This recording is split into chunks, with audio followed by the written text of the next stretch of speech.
Wide receivers Jamar Chase and Devonta Smith are sure to be two of the top receivers taken in the NFL draft in 2021.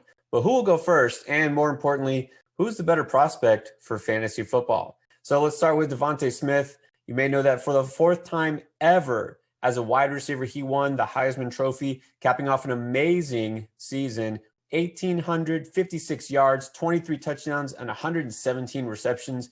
And of course, culminating in dominating performance, national championship game, 12 catches for 215 yards and 3 touchdowns. So he pretty much locked it up by halftime of that game. So dominating performance to be clear, but the question is he the best receiver prospect in terms of NFL readiness and of course for dynasty leagues? Jamar Chase, we haven't seen for a while because he opted out, did not even play in 2020. Last we saw him in 2019. He was also on a team winning the championship, dominating with Joe Burrow at quarterback. Of course, a guy named Justin Jefferson on the other side of him, that LSU team that went undefeated. Didn't play in 2020, so that's all we have to go off of is his last performance, 2019. He was seen by most as the clear-cut number one wide receiver prospect if he would have come out of the draft that time. And a lot of people still think that he is the top prospect based on what they saw. But with Smith's ascension and his amazing season that's a lot more recently in our memories, which one gets the edge? Well, let's take a look first at Devonta Smith. So we know the numbers. They're amazing. Obviously, he was dominant and did his best work in the end of the season in those playoff games, the SEC championship and the 2 playoff games altogether. 539 yards and 8 touchdowns in those 3 games.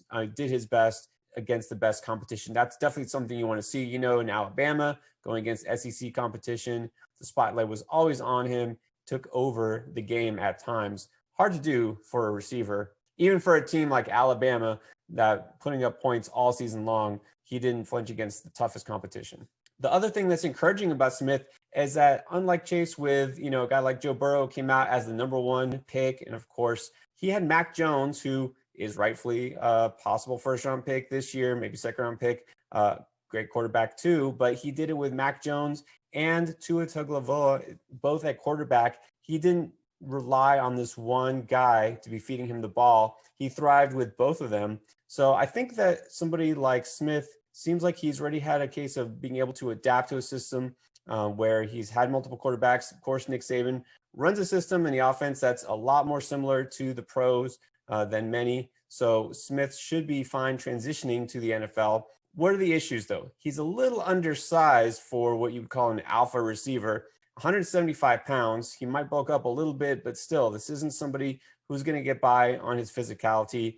He's going to rely more on his speed. So is that speed good enough to burn by the elite cornerbacks, or is he going to get eaten up in press coverage? Well, he did face a lot of press coverage in college, so that shouldn't be an issue. He's played the X receiver, and this is somebody, again, going up against guys who are already in the NFL now when he was still at Alabama in 2019. So that shouldn't be an issue. But the question is he going to be a good NFL receiver or an elite NFL receiver? We've seen some Alabama receivers who come out really early in the draft be good but not great. So I think recently this past year, Jerry Jeudy, a lot of people said that he was the most polished receiver as a route runner that they had seen in a long time. Should be easy to transition to the pros. Even with Courtland Sutton out, he had his chance. He put up good but not great numbers. He was outdone by Tim Patrick on his own team and outdone by several rookie receivers.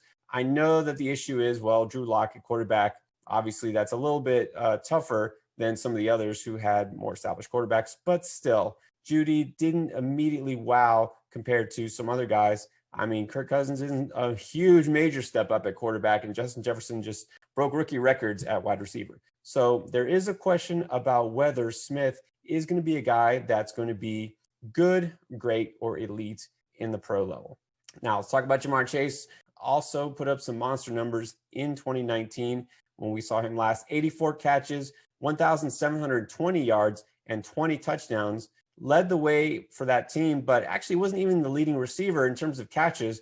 As we mentioned, Justin Jefferson, he had 111 receptions that season. It was just an amazing offense. So the first question for him, it's not about what he produced on the field, his ability, was he to some degree a product of the system? Because, of course, that offense produced the number 1 pick when quarterback Joe Burrow, Clyde Edwards-Helaire became a first-round pick as a running back, first running back taken. Jefferson, of course, also, we already saw what he did. Joe Brady, now working in the NFL.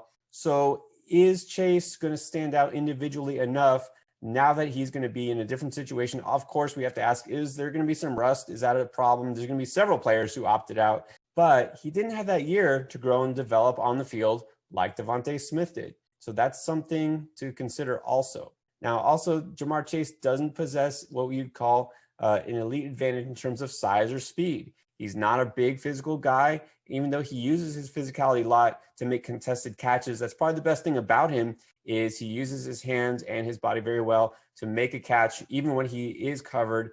He squares up against the ball very well, and he can come down with it. But again, against a guy like Jalen Ramsey at the pro level, is he going to be able to still come away with the ball? Is he going to be able to get open and get enough separation in the first place? Because as just 6 feet tall, 208 pounds, again, not going to have a height advantage over some of these corners. And he doesn't have that burning speed. Probably, we don't know exactly yet in terms of combine or pro day numbers. Don't think he's a guy who's going to run a 4.4 or less 40. He's not going to be able to necessarily get behind the defense as easily, but that really wasn't his forte anyways.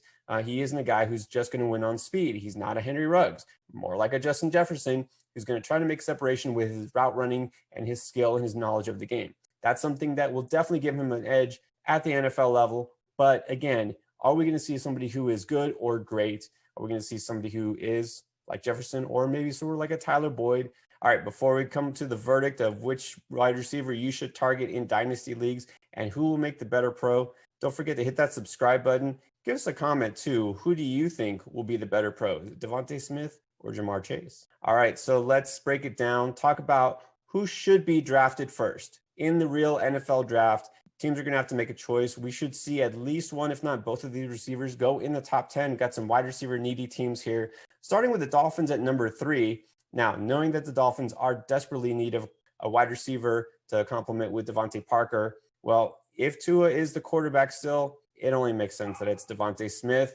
In one of our recent mocks here, I do have Smith going number 3 overall to the Dolphins. It makes too much sense. And also, besides the Alabama connection, the fact that Smith just came off that historic season for a wide receiver, that does matter to NFL teams. They haven't forgotten about Chase, but still, production matters, and he has it. So I do think Smith is going to be drafted higher. Chase will be not far behind him. And actually, I do think that Chase is going to be in a better landing spot if Chase goes to a team like Cincinnati, where they have Joe Burrow at quarterback. What better connection could there be too? Now, if this whole teammate thing is a little too much to handle, what about the Lions? The Lions probably not going to re-sign Kenny Golladay in free agency. There's a big opening there for their wide receiver number 1, and Chase would be a perfect fit. Having a gunslinger like Matthew Stafford, it would be perfect for either of these guys. So whoever goes to Detroit, I think, has the edge. So talking about fantasy, if Devonta Smith goes to Dolphins, it is a good spot, but not the greatest landing spot for him. I think if you see Chase or Smith fall to the Lions, then that's the wide receiver you would want to prioritize in your dynasty rookie drafts, or even in redraft if you're going to target one of these guys. So the bottom line, the verdict is, I do feel like Devonta Smith will be drafted higher in the real NFL draft, but for fantasy purposes, I'm going to give the slight edge in redraft right away to Chase. I think he'll have a better time adjusting because even though he did have the year off, he's a guy that knows the nuances of route running, and his hands give him a little bit of an edge, even though Smith probably has a little bit more high-end speed. As we saw with Henry Ruggs, speed alone isn't enough. His former teammate, Justin Jefferson, is somebody that we saw just set records in the NFL level. So I feel like Chase is going to be possibly Justin Jefferson 2.0. I'm not saying he's going to put up those kind of numbers, but he's the guy that I would probably have a tick higher. Who do you have higher, Devonta Smith or Ja'Marr Chase? Let us know. Hit us up with a comment. Thanks for watching.